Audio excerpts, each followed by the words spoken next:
መምህር ግዛቸው ነኝ። ዛሬ ባጭሩ ስለ አካውንቲንግ እናያለን። ዋት ኢዝ አካውንቲንግ? አካውንቲንግ ምንድን ነው የሚለውን እናያለን። አካውንቲንግ ኢዝ ኤ ሲስተም ኦፍ አይደንቲፋይንግ፣ ሪካርዲንግ፣ ሰመራይዚንግ ኤንድ ሪፖርቲንግ ፋይናንሻል ኢንፎርሜሽን። አካውንቲንግ ማለት ስነ ዘዴ ነው፣ ወይም ደግሞ አካውንቲንግ ማለት የሂሳብ አያያዝ ሲሆን ይህ የሂሳብ አያያዝ የራሱ የሆነ ስነ ዘዴ ያለው። አካውንቲንግ ኢዝ ኤ ሲስተም ኦፍ ሪካርዲንግ፣ ሰመራይዚንግ ኤንድ ሪፖርቲንግ ፋይናንሻል ኢንፎርሜሽን ስንል ምን ማለታችን ነው? የሂሳብ አያያዝ ማለት ሂሳቦችን የምንለይበት እንዲሁም የምንመዘግብበት፣ ሰመራይዝ የምናደርግበት ወይም አጠቃሎ የምንሰራበት እና የገንዘብ ነክ ኢንፎርሜሽኖችን ሪፖርት የምንሰራበት ነው። ይህ የሂሳብ አያያዝ ወይም ደግሞ አካውንቲንግ ለምን ይረዳል ካል ሂሳብ ፓወርት ዲሲሽን ሜኪንግ፣ በድርጅቱ ውስጥ ወይም ገንዘብ በሚንቀሳቀስበት ድርጅት ውስጥ ሂሳብ በሚሰራበት ድርጅት ውስጥ ውሳኔዎችን ለማሳለፍ ይረዳናል። ሌላኛው ኢት ፕሮቫይድ ኢንፎርሜሽን ቱ ኢንተርናል ኤንድ ኤክስተርናል ዩዘርስ፣ ለኢንተርናል እና ለኤክስተርናል ዩዘሮች ኢንፎርሜሽን ያቀብልልናል ማለት ነው።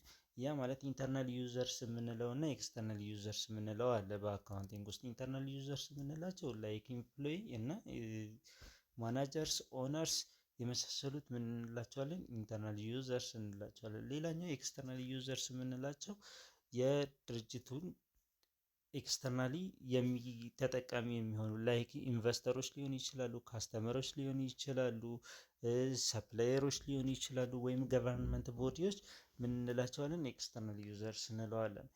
በሌላኛው ሳይድ አካውንቲንግ መሰራቱ ወይም ደግሞ እነዚህ ሂሳብ መሰራቱ ለምን ይጠቅማል ስንል ኢት ኢንሹርስ አካውንታቢሊቲ ኤንድ ትራንስፓረንሲ፣ በድርጅት ውስጥ ግልጸኝነትና ተጠያቂነትን ለማስፈን ይረዳል ማለት ነው።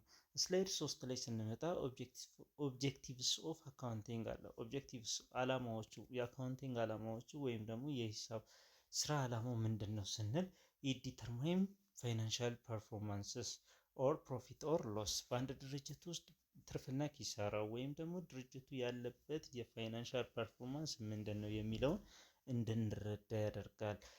ሌላኛው ዲተርማይን ፋይናንሻል ፖዚሽንስ፣ የድርጅቱ ገንዘብ ፖዚሽን ወይም ደግሞ ንብረት ምን ይመስላል የሚለውን እንድናይ ያደርጋል። ያ ማለት አሴት፣ ሊያቢሊቲ እና ኢኩዊቲ ማለት ነው። አሴት ማለት ጠቅለል ያለ የድርጅቱ ንብረት ሲሆን ለወደፊት ፊውቸር ቤኔፊት ሊያመጣ የሚችል ማለት ነው። ያ ማለት ሊያቢሊቲ ፕላስ ኦነር ሲኪዩሪቲ የምንለው ነገር አለ በኢኩዌሽኑ ላይ። ሊያቢሊቲ የምንለው ከብድር የምናገኘው ሲሆን ኢኩዊቲ የምንለው ከባለቤቶች የሚመጣ ገንዘብ ወይም ንብረት የምንለው ነው።